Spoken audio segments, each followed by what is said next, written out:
فاحشہ عورت نے اللہ تعالیٰ کو کیسے دیکھا؟ بنی اسرائیل کی مشہور فاحشہ تھی جس نے توبہ کر لی، لیکن یہ فیصلہ کیا کہ جب تک میں اللہ کی خود زیارت نہ کر لوں تب تک ایمان نہ لاؤں گی۔ چنانچہ اس نے باریک لباس پہنا کہ جس سے اس کی چھاتی واضح ہو، اور پھر بازار چلی گئی۔ ہر دکاندار اس کی چھاتی کو دیکھتا اور کوشش کرتا کہ کسی طرح چھاتی کو بسم اللہ الرحمن الرحیم۔ بنی اسرائیل کی ایک عورت جو نہایت خوبصورت تھی لیکن بہت بد کردار تھی، لیکن ایک دن عبادت گزار نوجوان اس کے گھر کے باہر سے گزرا۔ اس کی نظر اس پر پڑی۔ یہ خاتون اس نوجوان کے دل و دماغ پر چھا گئی۔ اس نے کچھ پیسے جمع کیے اور اس کے پاس پہنچ گیا۔ ابھی بیٹھا ہی تھا کہ اس کے دل میں خیال آیا کہ اللہ اسے اس نامحرم کے ساتھ بیٹھا دیکھ رہا ہوگا، اور وہ خوف سے کانپنے لگ گیا اور فوری طور پر اٹھ کر وہاں سے چلا گیا۔ یہی نوجوان اس خاتون کی زندگی میں تبدیلی لے کر آیا اور خاتون نے تمام برے کاموں سے توبہ کر لی۔ بنی اسرائیل میں ایک عورت تھی جو بہت ہی بد کردار تھی۔ اللہ نے اسے حسن و جمال خوب دیا تھا، اور وہ بد کردار بھی انتہا درجے کی تھی۔ پوری بستی کے ساتھ اس کے ناجائز تعلقات تھے۔ وہ اتنی مالدار ہو گئی کہ اپنے لیے ایک بہت بڑا محل بنوایا اور تخت بھی بنوایا جس پر وہ روزانہ بند سور کر بیٹھتی تھی، اور اس کے ساتھ غلط تعلق رکھنے والے پورے شہر کے امراء آتے تھے۔ اس عورت کی زندگی ایسی ہی گزر رہی تھی کہ ایک مرتبہ کیا ہوا کہ وہ اپنے گھر کا دروازہ کھول کر تخت پر بیٹھی تھی کہ قریب کسی اور بستی کا نوجوان جو کہ بہت ہی نیک اور عبادت گزار تھا، وہ ادھر سے گزرا، اور گزرتے ہوئے جو اچانک اس کی نظر اٹھی اور اس عورت پر جا پڑی، اور اس عورت کی ایسی تصویر اس کے دل میں چھپی کہ وہ آگے تو چلا گیا مگر اس کا دھیان ادھر ہی بھٹک گیا۔ وہ پھر جہاں بھی بیٹھتا، مراقبہ میں، تسبیحات میں، ذکر میں، تلاوت میں، جب بھی بیٹھتا اس کا دل ہی نہیں لگتا تھا۔ اس نوجوان نے روزے بھی رکھے لیکن اس لڑکی کا خیال دل سے نہ نکال سکا۔ اس نے اپنے آپ کو بہت تکلیف پہنچائی، کئی کئی دن اپنے آپ کو بھوکا پیاسا بھی رکھا، مگر اس کے دل سے اس عورت کا خیال نہ نکل سکا۔ حتیٰ کہ ایک دن اس نے سوچا کہ جب اس خیال سے میری جان ہی نہیں چھوٹتی تو کیوں نہ میں اس کے پاس چلا جاؤں۔ چنانچہ اس نوجوان کے پاس تھوڑا بہت سامان تھا۔ اس نے اس کو بیچا اور اتنے پیسے تیار کیے جتنے سے وہ بد کردار عورت اپنے پاس آنے کی اجازت دیتی تھی۔ وہ اس عورت کے پاس آیا اور اس کو پیسے دے کر اس کے ساتھ تخت پر بیٹھ گیا، بات چیت کرنے لگا۔ اچانک بات چیت کرنے کے دوران اس کے دل میں یہ خیال آیا کہ میں نے نیکوکاری کے اتنے سال گزارے ہیں، آج میرے اللہ مجھے اس غیر محرم عورت کے ساتھ بیٹھے ہوئے بھی دیکھ رہے ہیں۔ بس یہ خیال دل میں آیا تو اللہ کا ڈر دل پر غالب آ گیا، اور نوجوان نے کانپنا شروع کر دیا۔ عورت نے اس سے پوچھا، کیوں کانپ رہے ہو؟ تمہارا چہرہ کیوں پیلا ہو گیا ہے؟ تو اس نوجوان نے کہا، میری طبیعت ٹھیک نہیں ہے۔ تو اس عورت نے کہا کہ تم جس مقصد کے لیے آئے ہو وہ مقصد پورا کرو اور جاؤ یہاں سے۔ اس نوجوان نے کہا، نہیں۔ وہ عورت بہت حیران ہوئی کہ آج تک میں نے اپنی زندگی میں ایسا مرد نہیں دیکھا جو میرے قریب اس طرح تخت پر آ کر بیٹھے اور پھر برائی کیے بغیر ہی چلا جائے۔ تم کیسے نوجوان ہو؟ مگر اس نوجوان نے کہا، یہ جو میں پیسے آپ کے لیے لایا تھا یہ تم رکھ لو اور مجھے جانے دو۔ اس عورت نے کہا، تم کون ہو اور کیا ہو؟ اس نوجوان نے بتایا کہ میرا نام فلاں ہے اور فلاں بستی کا رہنے والا ہوں، اور میرے دل میں یہ خیال آ رہا ہے کہ میں نے اتنی عمر مصلے پر بیٹھ کر گزار دی ہے، آج میرے اللہ مجھے تیرے ساتھ بیٹھے ہوئے بھی دیکھ رہے ہیں۔ بس اس کے بعد اس نوجوان کی آنکھوں میں آنسو آ گئے اور وہ وہاں سے چل پڑا۔ اس نوجوان کے جانے کے بعد جو تھوڑی دیر کی صحبت ساتھ بیٹھنے کی اس عورت کو ملی تھی، اس کی برکت سے اس عورت کے دل میں خیال آیا کہ یہ کمارا نوجوان اتنا اللہ سے ڈرتا ہے، جبکہ اس نے گناہ بھی نہیں کیا، اور میں تو سارا دن اور ساری رات گناہ کرتی رہتی ہوں، میں تو خدا سے ڈرتی بھی نہیں۔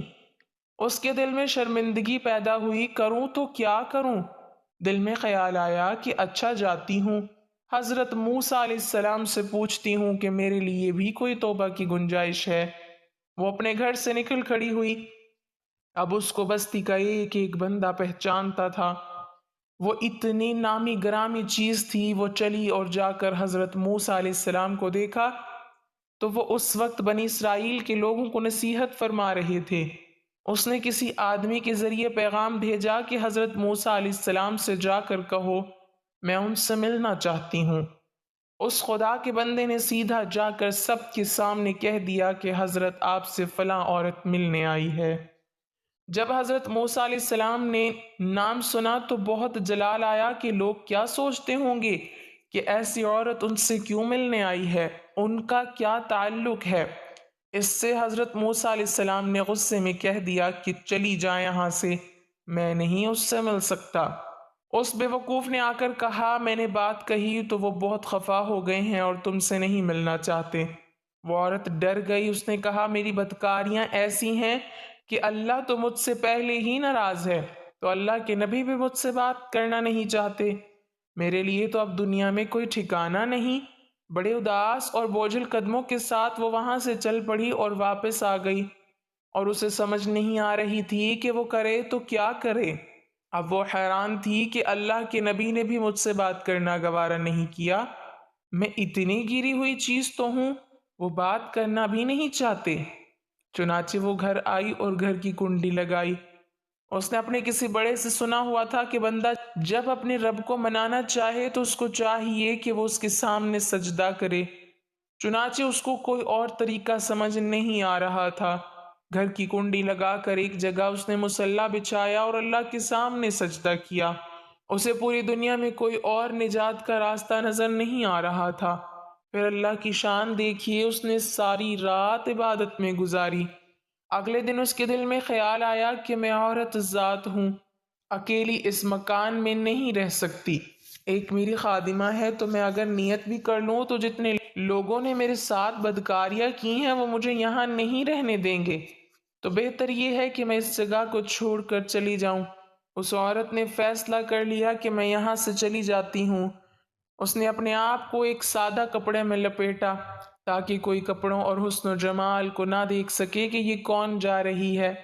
پھر اس نے سوچا عورت ذات ہوں، کہاں جاؤں گی؟ دل میں خیال آیا کہ وہ جو نوجوان آیا تھا جس کے دل میں اللہ پاک کا اتنا خوف تھا کہ وہ اللہ کے ڈر سے کانپ رہا تھا، کیوں نہ میں اس نیک بندے کے پاس چلی جاؤں، اس کی خادمہ بن کر رہ جاؤں، ممکن ہے کہ وہ مجھے نکاح میں ہی قبول کر لے اور اس بستی کی طرف چل پڑے۔ چنانچہ ڈھونڈتی ہوئی اس بستی میں اس کے گھر پہنچی اور گھر والوں سے کہا کہ میں فلاں بندے سے ملنے کے لیے آئی ہوں۔ تو اس کے گھر والوں نے کہا کہ اس کے ذکر اور عبادت کا معمول ہے، وہ کمرے سے اتنے بجے نکلتا ہے، تم ایسا کرو انتظار کر لو۔ چنانچہ اس نے کہا میں انتظار کر لیتی ہوں۔ وہ انتظار میں بیٹھ گئی۔ جب انتظار کرنے بیٹھی ہوئی تھی تو اچانک اس نوجوان نے دروازہ کھولا۔ اس کی نظر اس عورت پر پڑی، یہ سامنے بیٹھی ہوئی تھی۔ جب نوجوان نے عورت کا چہرہ دیکھا تو اس نوجوان کو اپنا وہ وقت یاد آ گیا جب میں اپنے مصلی کو چھوڑ کر اس کے تخت پر جا بیٹھا تھا۔ اس نوجوان کے دل پر خوف طاری ہو گیا کہ کہیں یہ میرا ایمان خراب کرنے تو نہیں آئی، میں نے تو اتنی مشکل سے اس کا تصور ذہن سے نکالا تھا۔ پھر نوجوان پر اتنا خوف طاری ہوا کہ وہ وہیں پر گر پڑا اور اس کی جان ہی چلی گئی۔ اب اس کی وفات پر گھر والے بھی رنجیدہ اور اس عورت کو بھی بہت غم تھا۔ خیر 3 دن کے بعد اس عورت نے اس کے گھر والوں کو بتایا کہ میں تو اس نیت سے آئی تھی۔ انہوں نے کہا اب تو وہ اس دنیا سے چلا گیا اور اس کا ایک بھائی ہے، اگر وہ تمہارے ساتھ نکاح کر لے تو تم اس کے ساتھ نکاح کر لو گی؟ اس عورت نے کہا ٹھیک ہے۔ جب اس کے بھائی سے پتہ کیا تو اس نے کہا ٹھیک ہے، اگر پہلے یہ ایسی عورت رہی اور اب توبہ کی نیت کر چکی ہے تو میں اس کو اپنے نکاح میں قبول کر لوں گا۔ چنانچہ اس عورت کا اس کے بھائی کے ساتھ نکاح ہو گیا اور اس عورت کو اللہ پاک نے 7 بیٹے عطا فرمائے اور 7 بیٹے بنی اسرائیل کے اولیاء میں سے گزرے ہیں۔ ایسی بدکار عورت بھی توبہ کرتی ہے تو اللہ تعالیٰ اسے 7 ولیوں کی ماں بنا دیتے ہیں۔ وہ رب کتنا غفور ہے۔ اللہ تعالیٰ ہمیں نیک اعمال کی توفیق عطا فرمائے اور ہمارا خاتمہ ایمان پر فرمائے، آمین۔ ناظرین کمنٹ باکس میں اللہ تعالیٰ کے 99 ناموں میں سے ایک نام ضرور ٹائپ کریں۔